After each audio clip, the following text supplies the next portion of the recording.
श्लोक संख्या 30। अनुवाद एवं तात्पर्य कृष्ण कृपा मूर्ति श्री श्रीमद् अभय चरणामृत भक्ति वेदांत स्वामी प्रभुपाद द्वारा। एतः परम स्त्रीत्वोपास्तपेशलं निरस्तशौचं बत साधु कुर्वते यासां गृहात् पुष्करलोचनः पतिर्न चात्रपैत्यार्तिभिर्हृदि स्पृशन्। एतः ये सब स्त्रियां परम सर्वोच्च स्त्रीत्व अपास्तपेशलम बिना व्यक्तित्व के निरस्त विहीन शौचम शुद्धि बत साधु धन्य है कुर्वते करते हैं यासाम जिनके गृहात घर से पुष्कर लोचना कमल नेत्रों वाले पति न जातु कभी भी नहीं अपैति जाते हैं आरती भी भेंट द्वारा विधि हृदय में स्पृशन प्रिय। अशोक जी आप लोग आगे आ जाइए। सौदर्शन प्रभु आगे आ जाइए। बड़े सेठ लोग आए आज वहाँ से।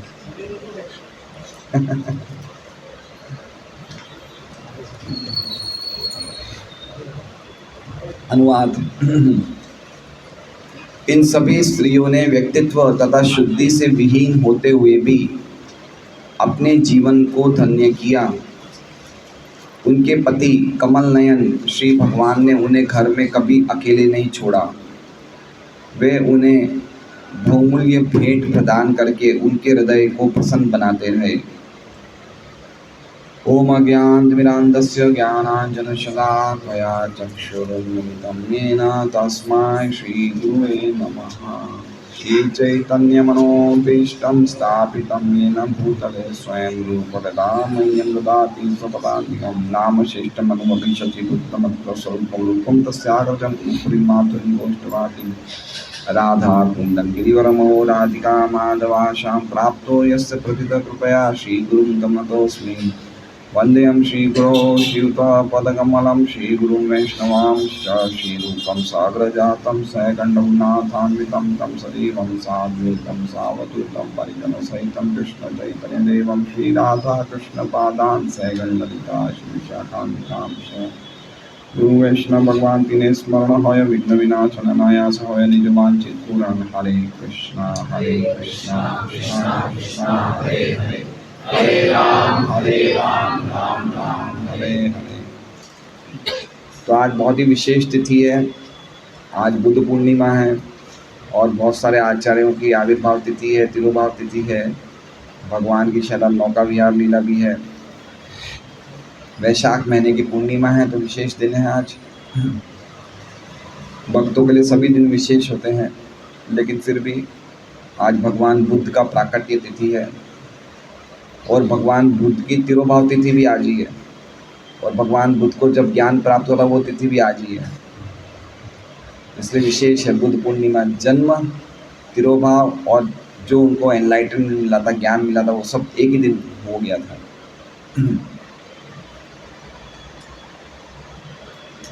तो हम लोग भागवतम में से पढ़ रहे हैं किस प्रकार द्वारका की पटरानियों ने भगवान का अधरामृत प्राप्त किया और भगवान ने किस प्रकार अलग अलग लोगों से हराकर द्वारका की रानियों को हर के लेके आए। अब ये देख रहे हैं हम इस श्लोक में किस प्रकार द्वारका की स्त्रियों ने भगवान की सेवा करी और उन्हें द्वारका की उनकी जो रानियाँ थी उन्होंने भगवान की सेवा करी और सेवा के कारण भगवान ने उनको कृपा दिया। कृपा किस प्रकार दी उन्हें कि उनको छोड़ के कभी नहीं जाते थे और उनके लिए हमेशा बहुमूल्य भेंट लाते थे। तो आज के श्लोक में विशेष थीम ये है कि भगवान ने ऐसी कृपा करी द्वारका की पटरानियों पे कि उनको छोड़ के घर से कभी भी बाहर नहीं निकलते थे। और उनको बहुमूल्य भेंट प्रदान करते थे, बड़े मीठे वचन बोलते थे। तो क्या कहते हैं इसे, मारवाड़ी में क्या कहते हैं, जो घर से पति अपनी पत्नी को छोड़ के नहीं जाता तो उसे क्या बोला जाता है? जोर का गुलाम। लुगाई गड्डू बोलते हैं, है ना? तो इस प्रकार, और सभी रानियां ये सोचती थी कि कृष्ण मेरे से कितने आ सकते हैं, कृष्ण मेरे से कितने आ सकते हैं, ऐसा सब रानियां सोचती थी। तो इस प्रकार द्वारका की रानियों की आगे महिमा बताते हुए कुरु नारियां ये श्लोक बोल रही है कि कैसे उनकी महिमा, उन्होंने सेवा के द्वारा अपने यश को कितना गौरवान्वित किया, कैसे किया वो इस श्लोक में बता रहे हैं। एता परम स्त्रीत्वम अपास्तव पेशलम। एता मतलब वो स्त्रियां, कौन सी स्त्रियां? द्वारका की रानियां। ये कौन बोल रही है? कुरु नारियां ये श्लोक बोल रही है। एता मतलब पिछले श्लोक में द्वारका की नारियों को भगवान ने हर लिया था, तो एता से कंटिन्यू किया जा रहा है ये बताने के लिए कि वो स्त्रियां, वो रानियां परम, परम मतलब उन्होंने सर्वोच्च बना लिया। परम मतलब सबसे ऊंचा बना दिया। किसको बना दिया? तो कह रहे हैं स्त्रीत्वम, अपने स्त्रीत्व को ऊंचा बना दिया। किसको ऊंचा बना दिया? अपने स्त्रीत्वम को ऊंचा बना दिया, मतलब अपने नारीता को ऊंचा बना दिया। कैसे बनाया? सबसे ऊंचा, परम बना दिया। क्यों ऊंचा बना दिया? मतलब नारियां क्या नीची होती है क्या, गिरी हुई होती है क्या? तो उन्होंने दो शब्द कहे जिससे बताते हैं कि स्त्रियां जो होती हैं आध्यात्मिक दृष्टिकोण से पुरुषों से थोड़ी पीछे होती है।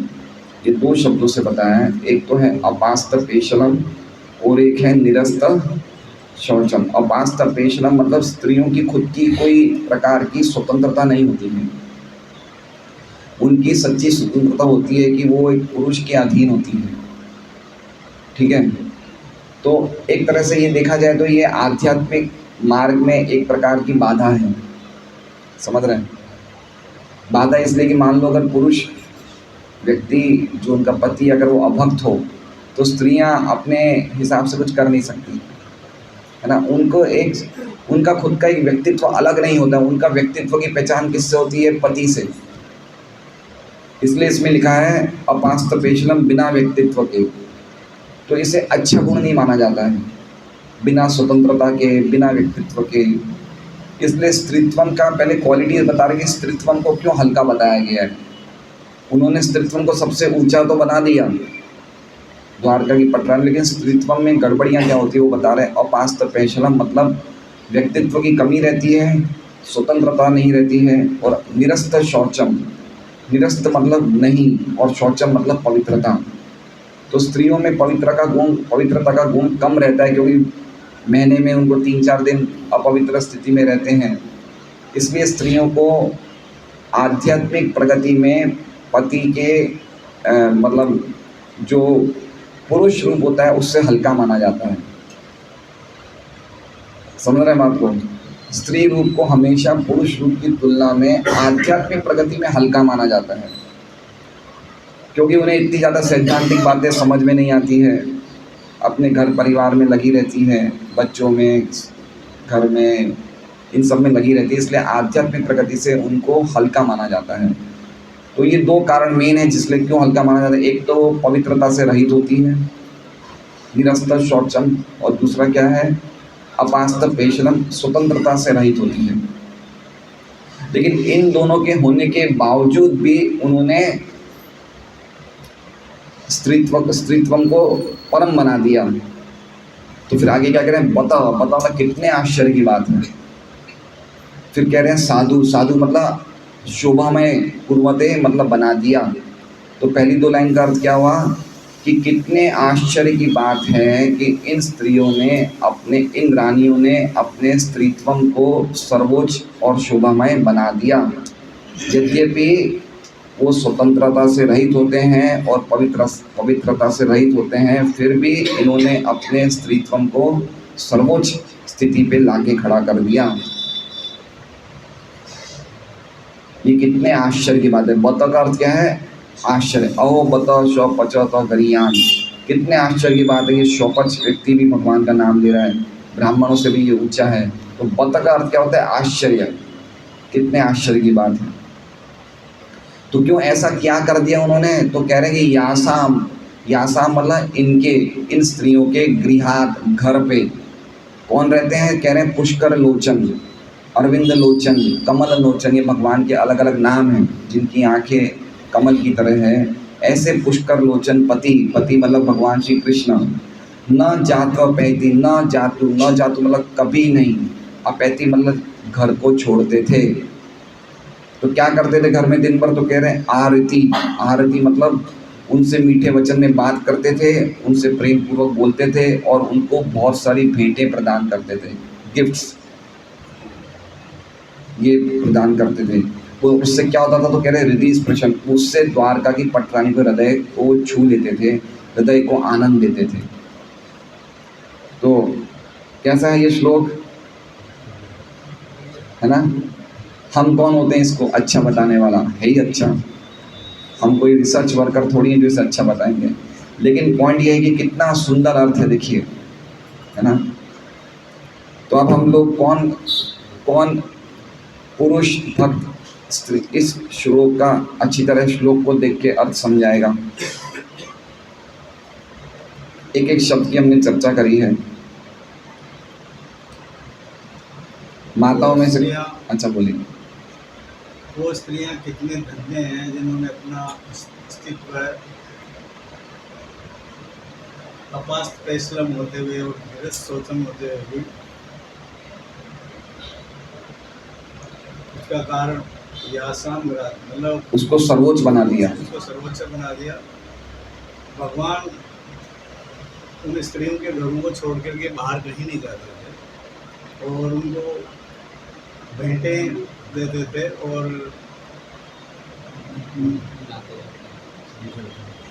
मीठे वचनों से उनके हृदय को छू लेते थे। और स्त्रियां नहीं, द्वारका की रानियां, द्वारका की रानियां। माताएं कौन बताएंगे? एता परम स्त्री तो पास तपेशवम। कितने आश्चर्य की बात है कि द्वारिका की रानियां अपने स्त्रीत्व को सर्वोच्च स्थान पे ले गई, यद्यपि वो अशुद्ध थी और उनका कोई अपना व्यक्तित्व नहीं। वो अशुद्ध नहीं थी, स्त्रीत्व की क्वालिटी ऐसी होती है। स्त्रीत्वम की क्वालिटी बता रहे हैं कि देखिए, इसमें आत्मा का कोई अशुद्धिकरण का तो कोई बात हो ही नहीं रहा है। इसमें किसका बात हो रहा है? जब हम एक शरीर प्राप्त करते हैं तो उस शरीर में कुछ दुर्गुण होते हैं प्रकृति के 3 गुणों के कारण। तो स्त्रीत्व के शरीर में जो दुर्गुण है उसके कारण जो स्त्रीत्व में हल्कापन होता है उसको उन्होंने सर्वोच्च बना दिया। कितने आश्चर्य की बात है। हाँ, आगे बताइए। और कौन बताएगा? सौदर्शन प्रभु बताइए।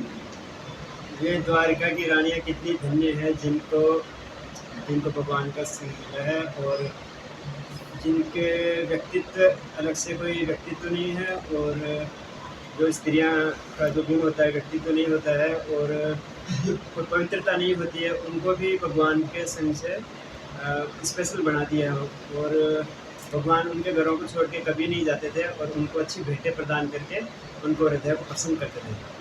बहुत अच्छा, बताइए दीपक जी।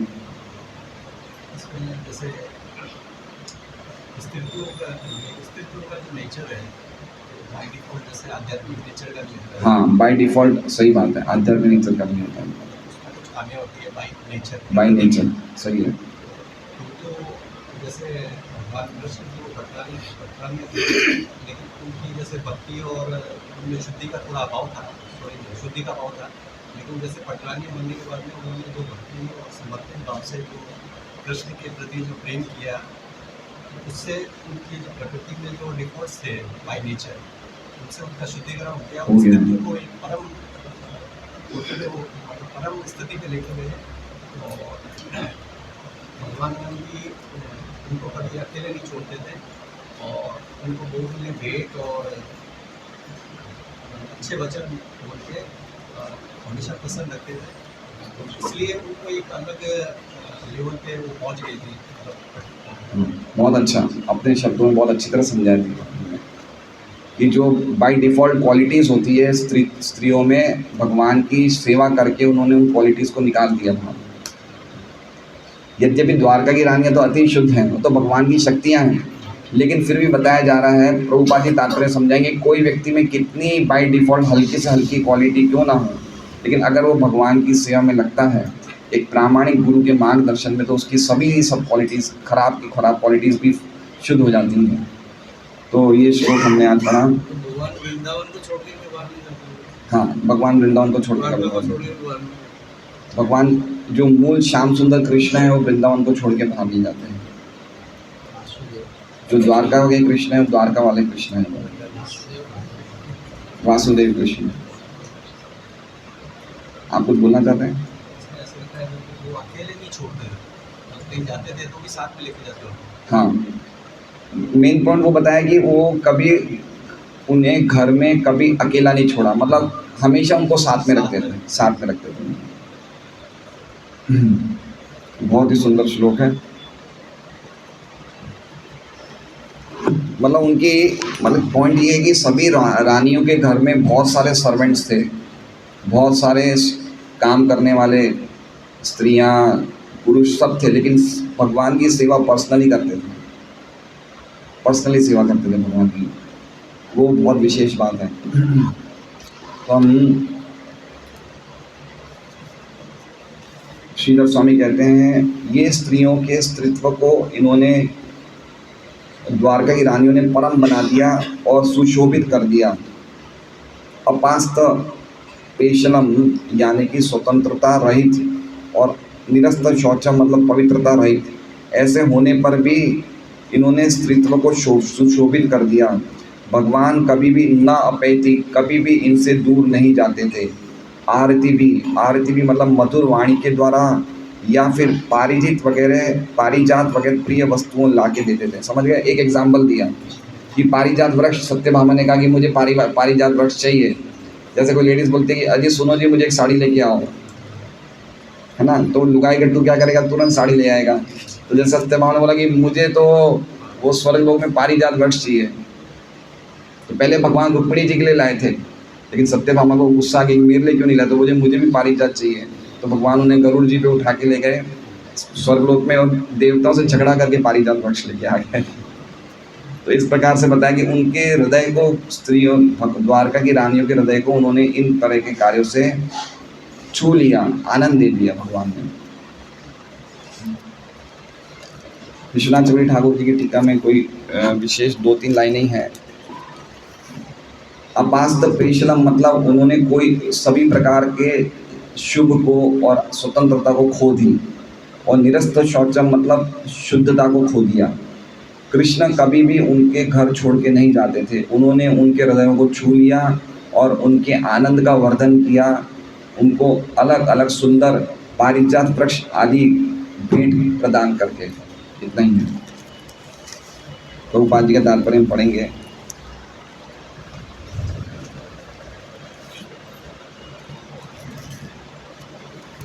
तो जैसे ये 3-4 भक्तों ने समझाया, कोई अगर यहाँ पे नहीं बोल सके वो बात अलग है, लेकिन उसको घर जाके प्रॉपरली वो अपने आप से बोले या भगवान के सामने बोले। कभी कभी क्या होता है, कोई व्यक्ति समझ जाता है लेकिन सबके सामने समझा नहीं पाता है, वो एक अलग बात है। लेकिन कहीं ना कहीं उसे ये एक्सप्रेस करना चाहिए अपने शब्दों में, जैसे दीपक जी ने अपने शब्दों में एक्सप्रेस किया, है ना। इन्होंने एग्जैक्टली वर्ड टू वर्ड नहीं समझा, लेकिन इन्होंने जो भी समझा बिल्कुल सही समझा है कि स्त्रियों में बाय डिफ़ॉल्ट गड़बड़ियाँ होती है, उस गड़बड़ी को इन्होंने दूर कर दिया। तो इस प्रकार से हमें प्रॉपरली समझ में आना चाहिए कोई चीज़ को। जब तक हमें समझ में नहीं आएगी तब तक हम टीचर नहीं बन सकते और दूसरे को नहीं समझा सकते। और हमारा मार्ग ही है टीचिंग एंड प्रीचिंग, है ना। खुद समझो और दूसरे को समझाओ, यही हमारा मार्ग है। तो हमें प्रॉपरली समझना चाहिए। अगर आपको नहीं भी समझ में आए तो मुझे आप मैसेज कर दीजिए कि प्रभु जी ये लाइन समझ में नहीं आई, तो मुझे बताने में बड़ा अच्छा लगेगा, लेकिन समझना चाहिए। पॉइंट ये है, जैसे हमने देखा कुछ जयानंद प्रभु का झपकी मार के भी वो समझ लेते थे, है ना। तो झपकी वाले भक्तों को तो मैं निवेदन नहीं करता हूँ, लेकिन जो जगह में वो तो समझें। तो एक एक शब्द देखिए कितना सुंदर है कितना अच्छी तरह हम समझ सकते हैं अगर हम चाहें तो, और उनको समझा सकते हैं, अपने घर में दूसरे लोगों को भी समझा सकते हैं कि भाई देखो कि इस प्रकार से इतना भगवान की क्या सेवा करी उन्होंने, जिस भगवान के घर को कभी नहीं छोड़ते थे। तात्पर्य भगवत भक्त परिशुद्ध हो चुके जीव होते हैं। देखिए पहली लाइन क्या है, भगवत भक्त परिशुद्ध हो चुके जीव होते हैं, मतलब जो भगवान की भक्ति करते हैं उनमें शुद्धता आ जाती है। अब हमें देखना चाहिए कि अगर हम भगवान की भक्ति में लगे हैं तो हमारे में प्यूरिफिकेशन हो रहा है या नहीं हो रहा है, शुद्धता आ रही है या नहीं आ रही है। अगर नहीं आ रही है तो हमारा मेन फोकस होना चाहिए किस प्रकार हम अच्छी तरह साधना करें कि हमारी चेतना में शुद्धिकरण आना चाहिए। इसलिए प्रभुपाद ने सबसे पहली लाइन बोला कि परिशुद्ध हो चुके जीव होते हैं। जब भगवान की भक्ति करेंगे तो उनमें शुद्धता का गुण आना ही चाहिए। परिशुद्ध, परिशुद्ध मतलब वो वापस शुद्ध हो गए। पहले तो शुद्ध थे ही, पहले शुद्ध थे ही, फिर प्रकृति के 3 गुणों के संग करने से अशुद्ध हो गए, लेकिन अब वापस भगवान की भक्ति करने से परिशुद्ध हो गए। इसलिए बहुत इम्पोर्टेंट है कि हम लोग जब करें तो बड़ा ध्यान से, जैसे हमने परसों जयानंद प्रभु का सुना था कि वो एक एक अक्षर को ढंग से सुनते थे। सबसे जो स्ट्रॉन्ग हमारे पास अस्त्र है वो हरे कृष्णा कृष्णा कृष्णा हरे हरे, हरे राम राम राम हरे हरे, उसको बड़ा ध्यान से जप करें। जो ही भक्त श्री भगवान के चरण कमलों की शरण में सच्चे हृदय से आ जाते हैं, श्री भगवान उन्हें स्वीकार कर लेते हैं और भक्त समस्त भौतिक कलमशों से रहित हो जाते हैं। ऐसे भक्त प्रकृति के 3 गुणों से ऊपर होते हैं। तो ये रामायण में भी जगह एक लगा लिखा हुआ है, कोई अगर ऐसे बोल दे कि हे भगवान आज से मैं आपका हूँ, तो भगवान उसे स्वीकार कर लेते हैं। तो हमें भगवान से प्रार्थना करनी चाहिए कि आप हमें स्वीकार कर लीजिए। खाली ये प्रार्थना करने से हम प्रकृति के 3 गुणों से ऊपर आ जाएंगे। माम च यो अव्यभिचारेण भक्ति योगेन सेवते सगुणान समतीते दान ब्रह्म भूयाय गए। वो प्रकृति के 3 गुणों से परे हो जाते। प्रकृति के 3 गुणों से मतलब सतोगुण, रजोगुण, तमोगुण के जो भी क्वालिटीज होते हैं उस व्यक्ति में देखे नहीं जाते हैं जो भगवान की भक्ति में लगते हैं। क्यों नहीं देखी जाती? क्योंकि भगवान इन 3 गुणों से अतीत हैं। तो जब हम उनकी सेवा करेंगे तो हम भी 3 गुणों से अतीत हो जाने चाहिए। जैसा संग वैसा रंग, हमें भी रंग लगना चाहिए, भगवान की भक्ति का रंग लगना चाहिए हमें। अगर नहीं लग रहा है तो इसका मतलब हमारी चेतना का शुद्धिकरण नहीं हो रहा है। इसका मतलब भक्ति में हम लोग कहीं ना कहीं कुछ ना कुछ हमारे प्रोसेस में कुछ गड़बड़ियाँ हैं जिसके कारण हम लोग शुद्ध नहीं हो रहे। जैसे चैतन्य चैतामृत में बताते हैं रूप गोस्वामी को, चैतन्य महाप्रभु, कि गुरु शिष्य के हृदय में भक्ति लता बीज स्थापित कर देता है। भक्ति लता बीज है ना, भक्ति लता बीज मतलब ये 16 माला का जप और 4 नियमों का पालन, ये बीज है, ये स्थापित कर देते हैं। और उस शिष्य को इस बीज में पानी डालना है। कौन सा पानी है? श्रवण और कीर्तन रूपी जल डालना है और उस बीज को सिंचन करना है। धीरे धीरे वो बीज लता बन जाएगी, लता बढ़ेगी बढ़ेगी बढ़ेगी, इस ब्रह्मांड के आवरणों को छेदन कर देगी, ऊपर और जाएगी और जाएगी, ब्रह्मलोक को छेदन कर देगी, विरजा नदी को छेदन कर देगी और सीधी भगवान के धाम में जाके, गोलोक धाम में भगवान के चरणों पे लता जो है आश्रय ग्रहण करेगी और वहाँ पे उसे भक्ति का फल यानी कि कृष्ण प्रेम प्राप्त होगा। माली कहाँ बैठा है? शिष्य कहाँ बैठा है? वो इसी जगत में बैठा है। और वो भक्ति लता कहाँ चली गई? गोलोक धाम में। तो उसी प्रकार से हम लोगों का जो मेन जो सिंचन है वो क्या है? श्रवण और कीर्तन का सिंचन। उससे बराबर हमें उस बीच में पानी डालना है तो प्रॉपरली वो उगेगा। और अगर भक्ति लता नहीं उगेगी तो बता रहे हैं कि अगर हम ढंग से जप नहीं करेंगे तो क्या होगा, या जप करते टाइम अगर विषय कामनाएं बनाए रखेंगे तो वो बीज के साथ साथ, वो लता के साथ साथ और सब जंगली घास भी उग जाएगी। हम देखते हैं ना, जब हम कोई पेड़ लगाते हैं, कोई घास लगाते हैं, तो कुछ जंगली घासें भी उग जाती हैं। तो उसी प्रकार से अलग अलग प्रकार की और कामनाओं के कामनाओं की लता उग जाएगी। क्यों? क्योंकि हम हरे कृष्णा तो बोल रहे हैं, लेकिन पानी कहाँ जा रहा है? हरे कृष्णा वाला पानी कहाँ जा रहा है? वो भक्ति लता बीज पे नहीं डाल जा रहा है, जंगली घास पे जा रहा है। तो जंगली घास तो और ज़्यादा उग रही है और भक्ति लता बीज उग ही नहीं रही है। तो अगर हरे कृष्णा महामंत्र हम बोल रहे हैं लेकिन हम ढंग से सुन नहीं रहे हैं या अपराध कर रहे हैं, तो हमारी कामनाएं बढ़ जाएगी। समझ रहे हैं? हमारी भौतिक जगत में सुखी रहने की कामनाएं बढ़ जाएगी। हम अपने परिवार का सुख, समाज का सुख, घर का सुख, बच्चों का सुख, स्त्रियों का सुख वो देखने लग जाएंगे। और कर रहे हैं क्या? हरे कृष्णा नाम ले रहे हैं, जप कर रहे हैं 16 माला, लेकिन ढंग से नहीं करने के कारण जप तो कर रहे हैं, लेकिन जप करने से हम और ज़्यादा भौतिक जगत में रहना लग जाएंगे हम। तो कितना इम्पोर्टेंट है कि हम किस प्रकार जप करें, बिना नाम अपराध के जप करें, जिससे कि हम सभी कल्मशों से रहित हो जाएं। भक्त के लिए कोई शारीरिक अयोग्यता नहीं होती है। ठीक है, ये बात हम बहुत बार कर चुके हैं कि भक्तों के लिए कभी भी कोई भी प्रकार का व्यक्ति हो, चाहे कहीं से भी आया हो, कोई भी प्रकार की शारीरिक अयोग्यता उसकी भक्ति में बाधा नहीं डालती है। हो सकता है भौतिक जगत में बाधा डाले, हो सकता है कि वो बड़ा व्यक्ति भौतिक जगत में खूब नाम नहीं कमा सके या खुद अच्छा नहीं कमा सके, लेकिन भक्ति के लिए उसमें कोई बाधा नहीं है। भक्ति में कोई भी बैकग्राउंड से आ सकता है और कुछ भी प्राप्त कर सकता है। ठीक है, क्यों बात बोल रहे हैं? स्त्रीत्वम पे बात बोल रहे हैं। स्त्रीत्वम एक अयोग्यता है। प्रभुपाद जी पूरा जो पॉइंट्स बोल रहे हैं स्त्रीत्वम पे बोल रहे हैं कि स्त्रीत्वम एक अयोग्यता है स्त्रियों के लिए। लेकिन अगर वो भगवान की शरण ग्रहण करते हैं तो अयोग्यता दूर हो जाती है। पुरुषों में हम किसका एग्जाम्पल देखेंगे? नारद जी का। नारद जी दासी पुत्र थे, कोई प्रकार की क्वालिफिकेशन नहीं थी, लेकिन फिर भी भगवान के शुद्ध भक्तों का उन्होंने संग प्राप्त किया और उससे वो इतने बड़े भक्त बन गए। इसलिए शारीरिक अयोग्यता की कोई कीमत नहीं है भक्ति में। भक्ति में जीवन में शारीरिक अयोग्यता कोई बाधा नहीं करती है।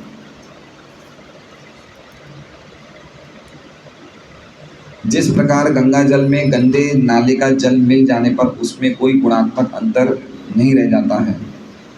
ठीक है, प्रभुपाद जी कहते हैं गंगा जल में लोग मल मूत्र भी त्यागते हैं, लेकिन फिर भी जो समझने वाला व्यक्ति है वो गंगा जी में स्नान करता है। कभी भी मल मूत्र, हमें सबको पता है गंदगी लोग डालते हैं गंगा जल में, लेकिन फिर भी हम गंगा जल को अति पवित्र मानते हैं, स्नान करते हैं। क्योंकि गंगा जल में वो कोई भी अपवित्र भी डालेगा तो वो भी वस्तु पवित्र हो जाएगी। तो उसी प्रकार से कह रहे हैं कि अगर कोई भगवान के पास कैसे भी जाता है तो उसकी अपवित्रता निकल जाती है अगर वो भगवान के चरणों में शरण ग्रहण करता है। तो अब आगे बता रहे हैं प्रभुपाद जी, स्त्रियां वैश्य तथा शूद्र अधिक बुद्धिमान नहीं होते, अतः उनके लिए ईश्वर तत्व को समझ पाना या श्री भगवान की भक्ति में सेवा में लग पाना कठिन होता है। ठीक है, तो ये देखा हमने किस बात में जो डिस्क्वालिफिकेशंस होती है। प्रभुपाद जी अमेरिका गए थे तो उन्होंने सबसे पहले ये सोचा था कि मैं वहाँ के पुरुषों को प्रचार करूँगा, लेकिन काफ़ी स्त्रियाँ थी जो समझदार थी। प्रभुपाद जी का ये सोचना था कि पुरुष आएंगे तो समझेंगे, लेकिन स्त्रियाँ थी ऐसी थी जो फिलोसॉफिकली समझदार थी। लेकिन ज़्यादातर स्त्रियों का परसेंटेज कम रहता है, ईश्वर तत्व को समझ पाने में उनकी इतनी बुद्धिमत्ता नहीं होती है। तो इसमें क्या कह रहे हैं, कौन कौन 3 चीज़ें हैं? स्त्रियाँ, वैश्य तथा शूद्र। अच्छा बताइए, हम सब बैठे हैं, हम सब में से ये तीनों चीज़ कोई किसी में लागू पड़ती है? स्त्री या वैश्य शूद्र, हम ये तीनों वस्तु हम सब पे लागू पड़ती है। हम तीनों इस क्वालिटी इसमें आते हैं। कोई स्त्रियां हैं, कोई वैश्य हैं, कोई शूद्र हैं। प्रॉपर वैश्य कोई नहीं बचे, सब शूद्र ही बचे हैं। ठीक है ना? हमारा बैकग्राउंड, हमें पता है हमारा बैकग्राउंड में हमने क्या क्या किया होगा। सबके अपने अपने बैकग्राउंड है। आप लोग का तो बड़ा पुण्यशाली बैकग्राउंड होगा, मुझे नहीं पता, लेकिन मेरा बैकग्राउंड तो बड़ा ख़राब था, है ना?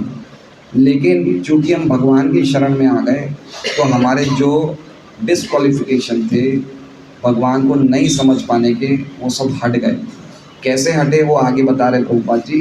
देखिए, पहले इन्होंने लिखा है स्त्रियां वैश्य तथा शूद्र अधिक बुद्धिमान नहीं होते, अतः उनके लिए ईश्वर तत्व को समझ पाना या श्री भगवान की भक्ति में सेवा में लग पाना कठिन होता है।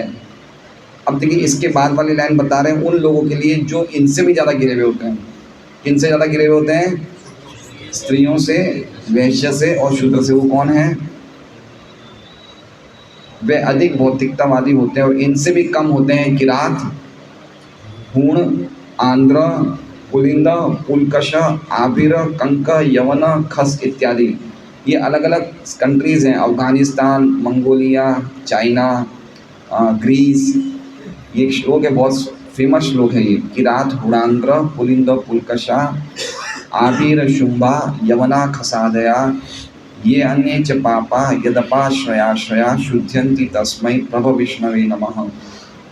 कि ये बहुत हल्की गिरी हुई जातियां हैं, लेकिन ये भी शुद्ध्यन्ति तस्मै, ये भी शुद्ध हो जाते हैं अगर कोई परम भगवान प्रभु विष्णु, भगवान विष्णु के शुद्ध भक्तों का आश्रय ग्रहण कर ले तो ये भी शुद्ध हो जाते हैं।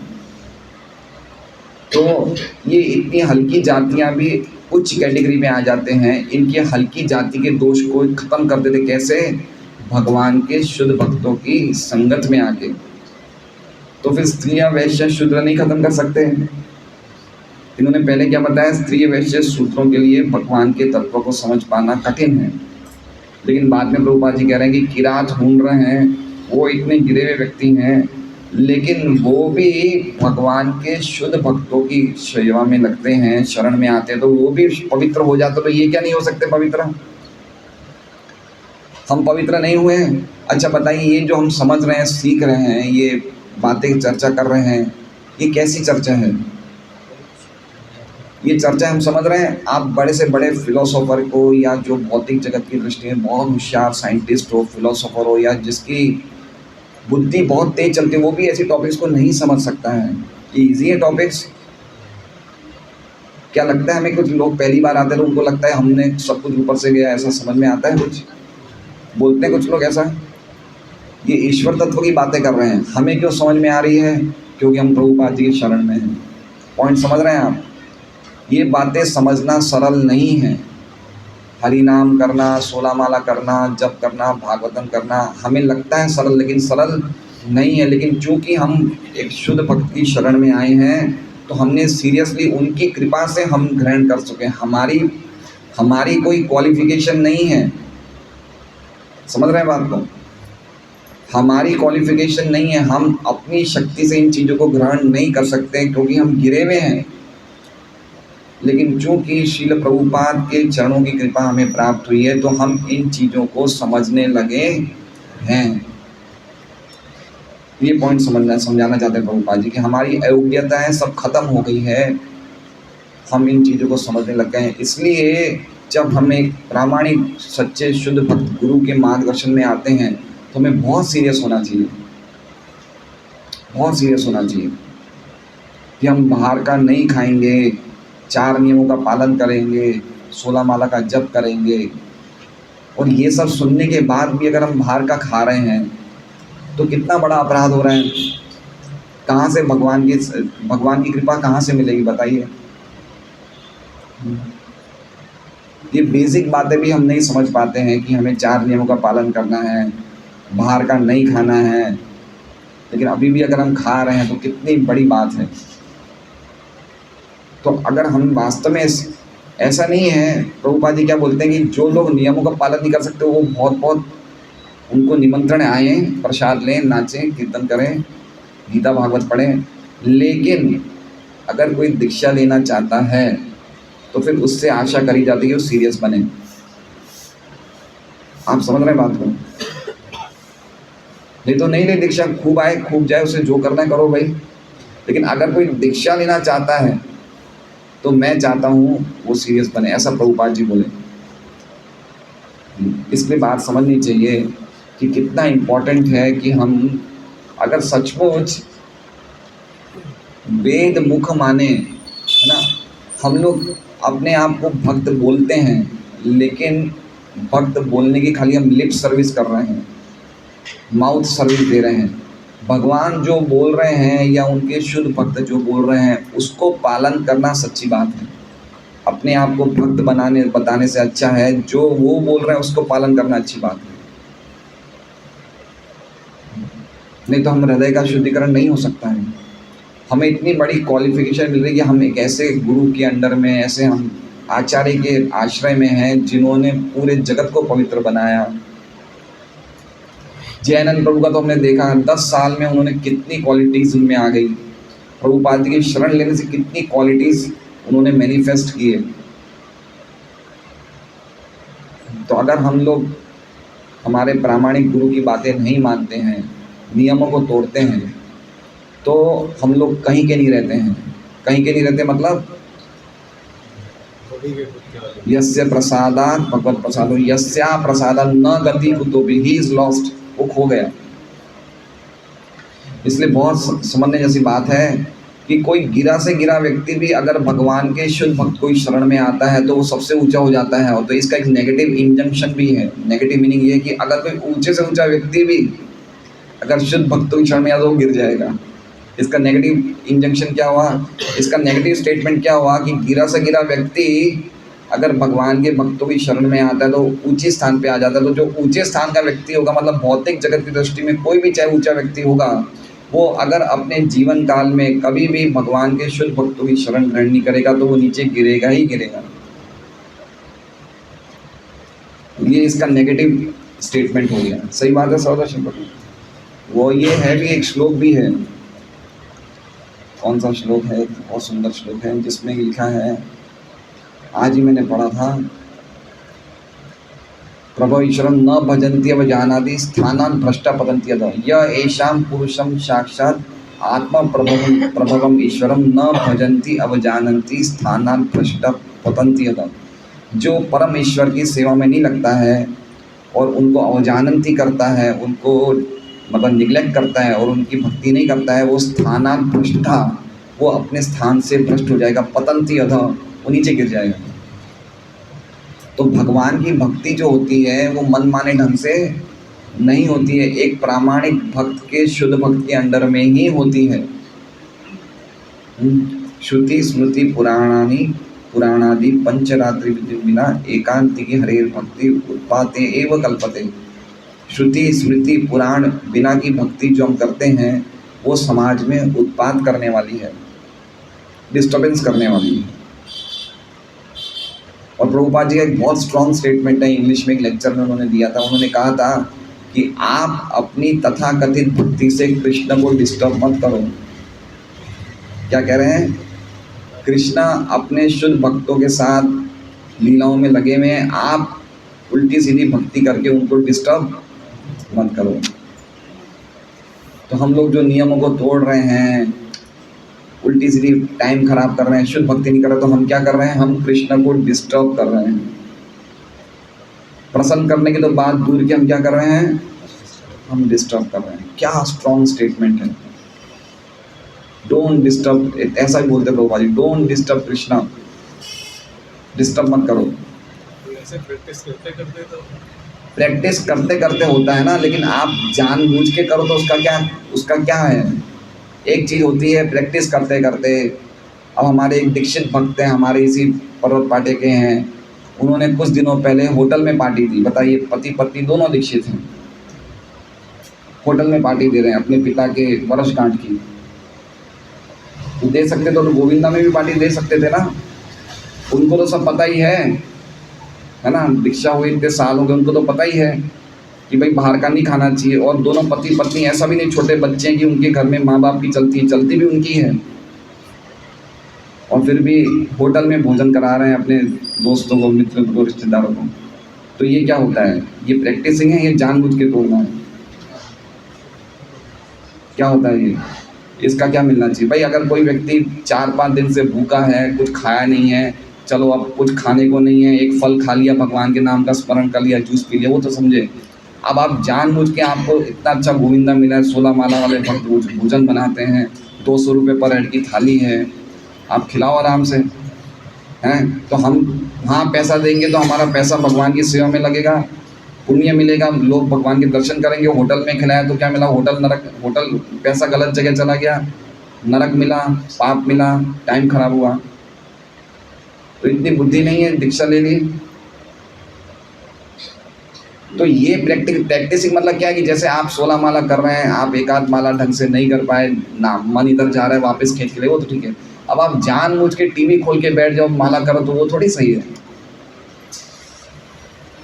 भगवान कहते हैं यतो यतो निश्चलति मनस चंचलम अस्थिरम, कभी कभी मन जाए तो उसे वापस ले आओ। लेकिन जानबूझ के अगर हम लोग मोबाइल पे चैटिंग कर रहे हैं और साथ में जप कर रहे हैं वो तो सही नहीं है ना। क्या चीज़ जानबूझ के कर रहे हैं और क्या चीज़ हो रही है वो एक अलग चीज़ है। हमसे कोई चीज़ नहीं पालन हो पा रही है, उसको हमें दर्द होता है दिल में, वो एक अलग बात है। लेकिन हम जानबूझ के तोड़े वो तो नहीं चलता है ना। तो पॉइंट ये है, कहने का तात्पर्य ये है कि हमें बहुत सीरियस होना चाहिए, तो हम कृष्ण को डिस्टर्ब कर रहे हैं। किंतु यदि वे सब ठीक से भगवत भक्ति में लग जाए तो उन सबका भी उद्धार हो सकता है। श्री भगवान की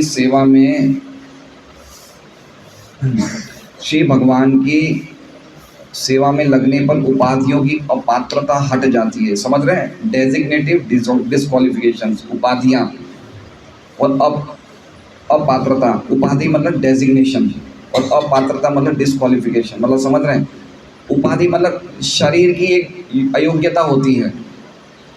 स्त्रियों को जो शरीर मिला उनकी अयोग्यता नहीं है, शरीर मतलब उपाधि, और अपात्रता मतलब अयोग्यता। लेकिन भगवान की सेवा पर लगने से उपाधियों की अपात्रता हट जाती है। हम देखते हैं मंदिर में कितनी माताएं माला बनाती है, मंदिर साफ कर रही है, तो अपात्रता हट गई ना, सेवा में लगे हुए हैं ना वो। तो पॉइंट यही है कि कोई भी व्यक्ति चाहे कितना भी ज़्यादा उपाधियों की अपात्रता हो, जैसे कल हमने कथा पढ़ी हरि भक्ति विलास की है कि प्रहलाद महाराज ने नरसिंह भगवान से पूछा कि हे नरसिंह भगवान, जब भगवान ने उन्हें दर्शन दिए तो प्रहलाद महाराज ने पूछा कि मैंने ऐसा पिछले जन्म में क्या किया था जो मैं इस जीवन में आपका इतना शुद्ध भक्त बनाऊं। सुनिए आपने कथा सुनी? तो उन्होंने कहा नरसिंह भगवान ने कि पिछले जन्म में तुम एक ब्राह्मण के पुत्र थे, तुम्हारा नाम था वसुदेव, और तुम ब्राह्मण के घर में जन्म लेने के बावजूद तुम एक वेश्या से तुम्हारी आसक्ति हो गई थी। किससे हो गई थी? वेश्या से आसक्ति हो गई थी। लेकिन तुमने जाने अनजाने में मेरा नरसिंह चतुर्दशी का व्रत कर लिया, इसलिए तुम इतने ऊंचे बन गए। वो कैसे व्रत किया तो बताया उसमें कि एक दिन तुम रोज अपने घर को छोड़ के वेश्या के घर में रहते थे, तो एक दिन वेश्या के साथ तुम्हारा झगड़ा हो गया, तो झगड़े के चक्कर में तुमने कुछ खाया नहीं, तो दिन भर बिना खाए निकल गया, और रात को इतने झगड़े में थे कि ना तो तुम सोए ना वो सोई, क्योंकि दोनों अलग अलग चले गए, बिना एक साथ सोए, नींद नहीं आई, तो वो अलग रहा, ये अलग रही, दोनों को नींद नहीं आई, तो रात भर सोई नहीं। व्रत का एक नियम ये भी कि रात को सोना नहीं है, पता है? ये नियम होते हैं, हार्ड नियम होते हैं। एकादशी व्रत पे रात को सोना नहीं चाहिए, भजन करना चाहिए। अब तो प्रभुपाद जी की कृपा से हमें सब कंसेशंस मिल गए हैं, तो दिन में नहीं खाया, रात को नहीं सोया, व्रत हो गया आपका, रोज नरसिंह चतुर्दशी का, तो उस व्रत को पालन करने से इस जीवन में तुम प्रहलाद बने हो। अब बताइए, एक व्रत को पालन करने से तो हमें क्या नहीं मिल रहा है जो हम रोज पालन कर रहे हैं, रोज कर रहे हैं, तो हमारे लिए क्या क्या स्टोर में है। सुबह सुबह 9:30 बजे हस्ती मार्ट खुले और बोले सब दुकान आपका है, इतने खुश हो जाए। तो हमारे स्टोर में क्या है? खाली प्रहलाद महाराज को एक नरसिंह चतुर्दशी का व्रत करने से इतनी सारी चीजें मिल गई। हरि भक्ति विलास में है ये कथा। तो पॉइंट मेरा ये कहने का तात्पर्य है, किस बात पे हम कह रहे थे कि कोई भी अयोग्यता है वहाँ, वो वेश्या भी भगवान के धाम गई, वो वेश्या भी भगवान, पहले वो वेश्या को अगला जीवन अप्सरा मिला, अप्सरा बनी स्वर्ग में, और उसके बाद वो भी भगवान के धाम जाती है। और प्रहलाद महाराज के लिए भगवान बोले कि इस जीवन में तुम मेरी भक्ति का प्रचार करके तुम भी अगले जीवन में मेरे धाम चले जाओगे। तो ये व्रत है, व्रत का पालन करने का इतना फल है। तो आपके सब तो व्रत टूट गए उस दिन, तो आपने वो खाली मेथी खा ली। किसने मेथी खाई? खुशी के समाचार, मेथी खाने से व्रत नहीं टूटता है। एकादशी के दिन मेथी खाने से व्रत नहीं टूटता है। अगर किसी ने उस दिन खा ली है तो ऐसा मत समझना व्रत टूट गया है, नहीं टूटता है। लेकिन अच्छा है कि हम नहीं खाएं, ऐसी चीज़ें नहीं खाएं तो अच्छा, लेकिन वो व्रत तो उस दिन उनका बच गया, ये समझ लीजिए, व्रत नहीं टूटा। मैंने सेलम के जो हमारे प्रधान रसोई उनसे बताया, बोले गुरु महाराज भी पहले खाते थे और खा सकते हैं मेथी, लेकिन हम बचाव रखें कि भाई हम कम से कम जो चीज़ हमें भाई अगर फल मौर या ये सब खाने से हमारा पेट भर जाता है तो नई नई चीज़ों पे एक्सपेरिमेंट नहीं करें। लेकिन उस दिन तो सबके व्रत बच गए। चलो कहाँ से कहाँ बात आ गई, क्या बात कर रहे थे अपने। तो उपाधियों की अपात्रता हट जाती है और वे शुद्ध आत्माओं के रूप में भगवत धाम में प्रवेश करने के अधिकारी बन जाते हैं।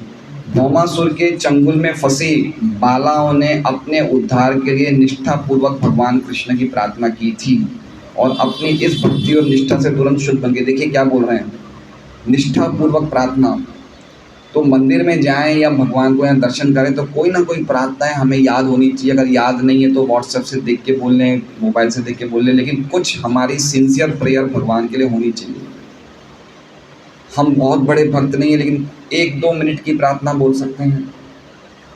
जैसे कल बहुत ही सुंदर दिन था, नृसिंह चतुर्दशी था, तो ये श्लोक मैंने कल एक भेजा, वो श्लोक भगवान के सामने जरूर बोलना चाहिए। उस श्लोक का अर्थ ही इतना अद्भुत है कि आप मेरे हृदय में, मेरा हृदय जो नृसिंह हिरण्यकश्यप की तरह असुरी भाव का है, उसमें से सभी प्रकार की आसुरिक भावनाओं का नाश करें, है ना। तो श्लोक नहीं बोलना है तो कुछ 4 लाइन लिख ली कागज पे और बोल दी, जरूर बोलना चाहिए। हमारी सिंसियर रिक्वेस्ट सुनते हैं। लेकिन हम लोग क्या करते हैं, भीड़ में रहते हैं तो हम यही देखते हैं कब बजेंगे 7:30, कब पीछे हॉल में जाएंगे। तो हम भगवान को देख रहे हैं लेकिन हृदय कहाँ है, हृदय पीछे वड़ों पे हृदय जा रहा है हमारा। तो इसलिए कुछ 2 मिनट की प्रार्थना, 4 मिनट की प्रार्थना भगवान के सामने खड़े होके बड़े सिंसियरली करनी चाहिए। सिंसियर रिक्वेस्ट भगवान सुनते हैं। बच्चा रोएगा, जब जेन्युइन रोएगा तो ही माँ सुनेगी, डुप्लीकेट रोएगा तो माँ नहीं सुनेगी। समझ रहे हैं बात को। उसी प्रकार से हम जेन्युइनली रिक्वेस्ट करेंगे, प्रार्थना करेंगे, कृष्ण सुनेंगे। लेकिन अगर हमारी प्रार्थना में कोई सिंसियरिटी नहीं है, कोई उद्देश्य नहीं है, तो वो प्रार्थना भगवान नहीं सुनेंगे। तो इन्होंने कहा है कि इन्होंने निष्ठापूर्वक प्रार्थना करी और भगवान ने, और वह इस भक्ति और निष्ठा से तुरंत शुद्ध बन गए। निष्ठा से, निष्ठा मतलब सिंसियरिटी से शुद्ध बन गई। तो सिंसियरिटी होनी चाहिए हमारे में। कोई ना कोई व्रत, जैसे हमने देखा इन्होंने पिछले जन्म में व्रत किए थे, स्नान करे थे, अग्नि यज्ञ किए थे। तो ऐसे हमारे जीवन में कोई व्रत होना चाहिए कि 16 माला मुझे 7:30-8 बजे तक कर देनी है, भागवतम रोज आधा घंटा पढ़ना है, भागवतम क्लास मिस नहीं करनी। कोई 4-5 व्रत नहीं रख सके तो कोई 1 ही रख लीजिए, कोई 2 रख लीजिए कि मुझे खाना ही नहीं है पूरे जीवन में, बाहर का नहीं खाना है, या मुझे रोज आधा घंटा भागवतम पढ़नी है चाहे मैं कुछ भी हो जाए। ऐसे व्रत होते हैं, ऐसे व्रत से भगवान बहुत प्रसन्न होते हैं। अपनी होशियारी बताने के लिए नहीं रखना है, भगवान की प्रसन्नता के लिए ये व्रत रखनी चाहिए हमें। बिना व्रत का जीवन होता है वो मनुष्य जीवन नहीं। निष्ठा होनी चाहिए, सिंसियरिटी होनी चाहिए। कितने सारे पॉइंट्स है इस पे, सिंसियरिटी पे हम कितनी चीजें समझ सकते हैं।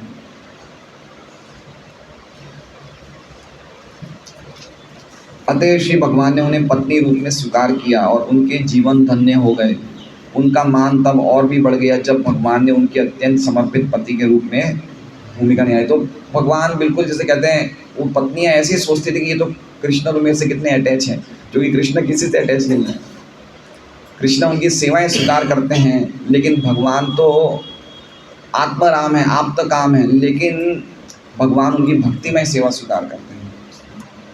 श्री भगवान अपनी 16,108 पत्नियों के साथ अनवरत रहते थे। अनवरत मतलब हमेशा रहते थे। उन्होंने अपने आप को 16,108 पूर्णांशों में विस्तारित किया और इनमें से प्रत्येक साक्षात भगवान थे। समझ रहे हैं, 16,108 पूर्णांश। पूर्णांश मतलब सभी कृष्ण हैं, है ना। ये चैतन्य चरितामृत में अलग अलग वर्णन है भगवान के, अलग अलग अवतारों के, अलग अलग रूपों के वर्णन है। कोई अवतारों को वैभव, कोई रूप को वैभव प्रकाश बोला जाता है, किसी को वैभव विलास बोला जाता है, किसी को प्राभव प्रकाश बोला जाता है। तो ये जो रूप है जिसमें कृष्ण का रूप चेंज नहीं होता, वो होता है वैभव प्रकाश, प्राभव प्रकाश।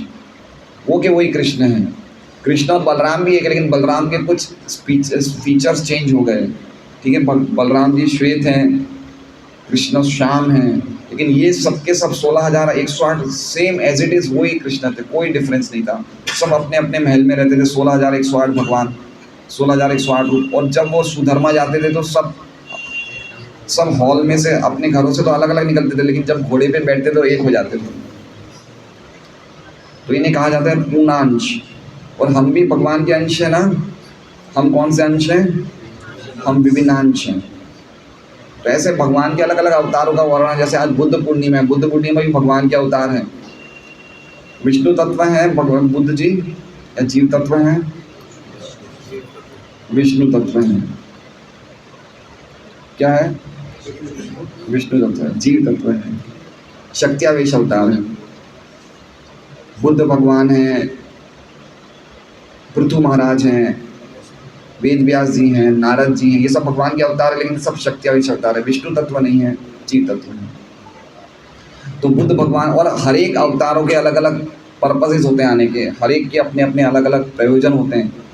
उनका एक पर्टिकुलर पर्पस होता है, वो फुलफिल करने के लिए आते हैं, कोई ऐसे ही नहीं आ गए।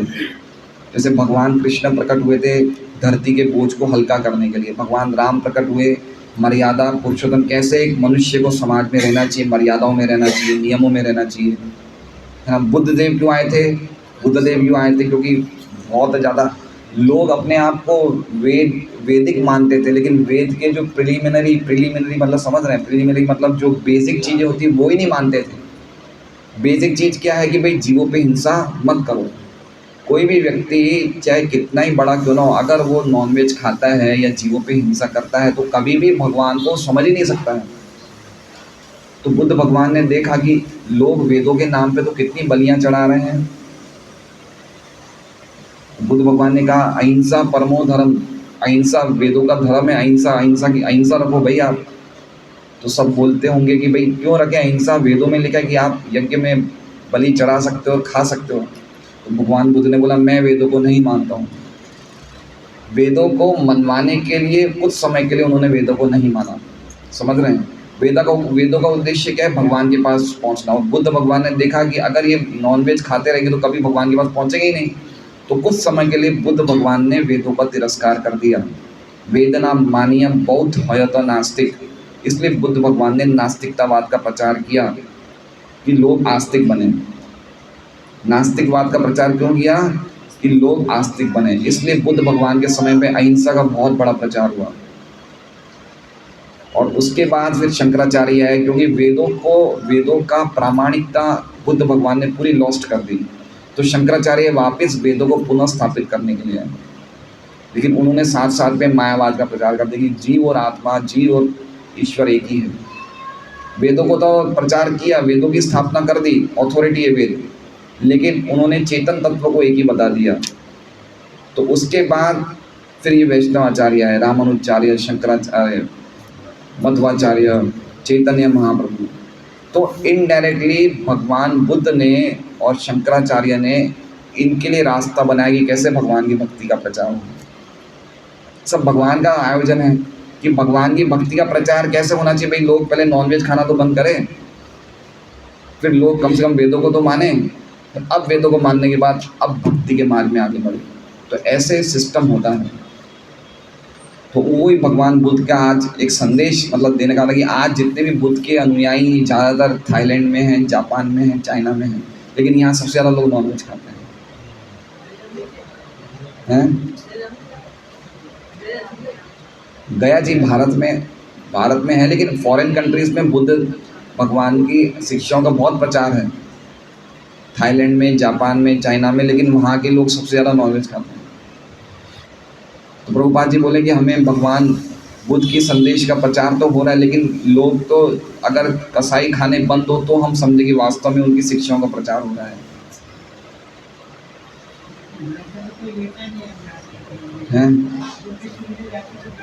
हाँ, वो लोग नहीं लेते क्योंकि भगवान बुद्ध ने बोला ना वेदों को नहीं मानना है,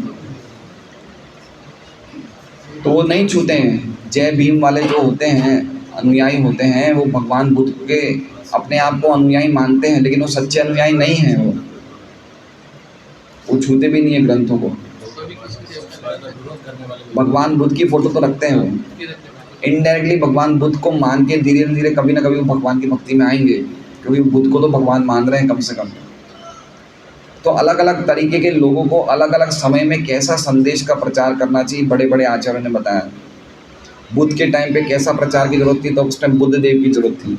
शंकराचार्य के टाइम पे शंकराचार्य की जरूरत थी, क्योंकि टाइम के हिसाब से भी समझाना पड़ता है। आप समझे। अब कोई हमें नया व्यक्ति मिल जाए, हम नए व्यक्ति को बोले भाई आज से तू 4 नियम का पालन कर, वो बेटा अगली बार आएगा ही नहीं वो। अरे भाई आओ, प्रसाद खिलाओ, उनसे बातें करो, कीर्तन में लगाओ, धीरे धीरे शुद्धिकरण होगा तो 4 नियम का पालन होगा। आप पहले ही बोलते कि बेटा तू आना ही मत, तू 4, तो बेचारा कब कैसे आएगा बताइए। तो पॉइंट ये है कि देख के कौन सा सामने पात्र है, क्या समय है, उसे देख के टीचिंग्स करनी चाहिए। ये बुद्ध देव ने अपनी शिक्षाओं से बताया। यद्यपि भगवान है, वो भगवान के अवतार हैं, लेकिन नास्तिकतावाद का प्रचार कर रहे हैं लोगों को आस्तिक बनाने के लिए। जो आदि पुरुष से, इनमें से प्रत्येक साक्षात भगवान थे, जो आदि पुरुष से तनिक भी भिन्न नहीं थे। श्रुति मंत्र पुष्टि करते हैं कि भगवान अपना विस्तार अनेक में कर सकते हैं। तो ये क्या मंत्र है? एको बहुश्याम, एको बहुश्याम, मैं एक हूँ और बहुत सारे बन जाऊंगा। ये श्रुति मंत्र का वाक्य कि एक भगवान बहुत सारे बन गए, एक भगवान बहुत सारे बन गए, मतलब देवता भी भगवान ही बन गए, जीव भी भगवान बन गए, वो एक ही भगवान है, इतने सारे बन गए। ठीक है, लेकिन इसका मतलब नहीं कि सभी भगवान हैं, ऐसा नहीं समझना है। सब में भगवान की अलग अलग शक्तियों का प्रकाश है, लेकिन संपूर्ण 100% भगवान तो कृष्ण ही है। देवता क्या है? भौतिक जगत में भगवान अपनी अलग अलग शक्तियाँ का विस्तार करते हैं देवताओं के रूप में। तो भगवान की अलग अलग शक्तियों का एक रूप अलग अलग देवताओं का है। देवताओं की अपनी अलग, भगवान से कोई अलग स्वतंत्र पहचान नहीं है, भगवान की शक्तियाँ ही हैं देवता। तो इसलिए भगवान, ये श्रुति मंत्र है, एको बहुश्याम, एक भगवान अनेक बन जाते हैं। इतनी सारी पत्नियों के पति के रूप में वे उन सबको कठिन प्रयास करके भेंट देकर प्रसन्न करते थे। कठिन प्रयास कर समझ रहे हैं? कठिन प्रयास क्यों हुआ है? कहाँ गए पूजा माता जी? कौन सा कठिन प्रयास किया? हाँ, लेकिन भगवान ने क्या कठिन प्रयास किया? कोई एग्जाम्पल दे सकते हैं क्या कठिन प्रयास किया? हाँ, जैसे कठिन प्रयास हम लोग भी कठिन प्रयास करते हैं फॉरेन जाने का, वीज़ा, पासपोर्ट। तो भगवान ने कठिन प्रयास किया, गरुड़ जी के ऊपर बैठ गए, चले गए सत्यभामा को लेके स्वर्ग लोग चले गए, पारिजात लेके आ गए। कठिन प्रयास करके भेंट देकर प्रसन्न करते रहे। वे स्वर्ग से पारिजात वृक्ष ले आए और उसे अपनी प्रमुख रानियों में से एक सत्यभामा के महल में लगाया। अच्छा, सत्यभामा चैतन्य महाप्रभु की लीलाओं में क्या बनते हैं? जिनको आता है बोले नहीं, हाथ खड़ा करें। बोले गिरधारी लीला प्रभु, जगदानंद पंडित, वो हमेशा भगवान से उनकी कुछ ना कुछ बातों पे मीठी नोक झोंक चलती थी। वो भगवान को आनंद देना चाहते थे। चैतन्य महाप्रभु को सब सुख सुविधा देना चाहते थे, लेकिन चैतन्य महाप्रभु सन्यासी थे, वो सुख सुविधाओं से थोड़ा दूर रहते थे। तो सत्यभामा और कृष्ण में भी कुछ मीठी नोक झोंक हमेशा चलती थी, प्रेम भरी नोक झोंक। सत्यभामा के महल में लगाया। अतएव यदि कोई चाहता है कि भगवान श्री कृष्ण उसके पति बने, तो श्री भगवान ऐसी इच्छाएं पूर्ण रूपेण पूरी करते हैं। देखिए क्या लिखा है, हम अगर भगवान की पत्नियां बनना चाहे तो भगवान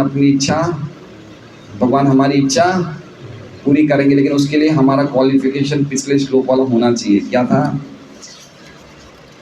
व्रत, स्नान, हुत आदि आदि कई जन्मों से अगर हम करें तो कहीं जाके हम भगवान की पत्नियां बन सकती हैं। और चैतन्य महाप्रभु की कृपा से तो संभव है, हम इसी जन्म में बन सकते हैं। हरे कृष्णा।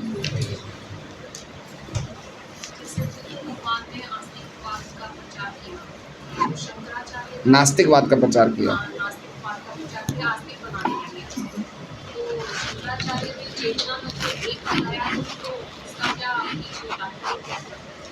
इसका तात्पर्य ये था कि उस टाइम के लोग इतना नहीं समझ सकते थे, और अगर वो एक नहीं बताते तो वैष्णव आचार्य को मौका कैसे मिलता भगवान की कीर्ति का प्रचार करने का। वैष्णव आचार्य कब प्रचार करते हैं? जब कुछ गड़बड़ होती है तो करते हैं ना। तो शंकराचार्यों ने वेदों के संदेश को थोड़ा सा गड़बड़ा दिया तो वैष्णव आचार्य रह नहीं पाएगा। कैसे जीव और भगवान को एक बताया जा रहा है, तो उनको मौका देने के लिए कि वैष्णव आचार्य आएंगे और बोलेंगे, भगवान की भक्ति का प्रचार करेंगे, वो शंकराचार्य उनको मौका देने के लिए नास्तिकवाद मायावाद का प्रचार किया। उनको अवसर मिले कि भाई ये लोग खूब प्रचार करें, इसलिए उन्होंने ऐसा किया। जैसे अद्वैत आचार्य है, वो चाहते थे कि चैतन्य महाप्रभु जब मुझे मारे तो उनके मार पाने के लिए उन्होंने अद्वैतवाद का प्रचार किया, तो चैतन्य महाप्रभु ने मारा। तो उसी प्रकार से शंकराचार्य ने मायावाद का प्रचार किया कि इस बहाने कम से कम वैष्णव आचार्य जोरदार प्रचार करें। एक कारण ये है, और भी अलग अलग कारण, लेकिन एक कारण ये है नास्तिकों को विमोहित करने के लिए कि वो भगवान की भक्ति में कोई प्रकार का विक्षेप न करें, भगवान की भक्ति ढकी रहे, शुद्ध भक्ति इन लोगों के से ये लोग भगवान की भक्ति से दूर रहे, इसलिए उनको विमोहित करने के लिए उनको मायावाद के मार्ग पे ले गए कि जीव और परमेश्वर एक ही हैं, उनमें कोई अंतर नहीं है। शंकराचार्य कौन से तत्व है? एक बहुत अच्छी बुक है जैव धर्म, उसमें इन्होंने काफ़ी चीज़ें बताई हैं। शंकराचार्य कौन से तत्व है? शिव तत्व? शंकराचार्य शिव जी के अवतार हैं, जीव तत्व है। शिव जी के अवतार है शंकराचार्य।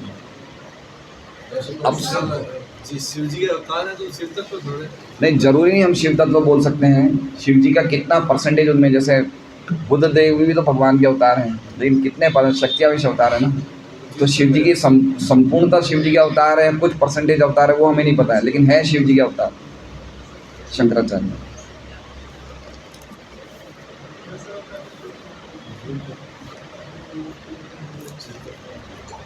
हरे कृष्णा।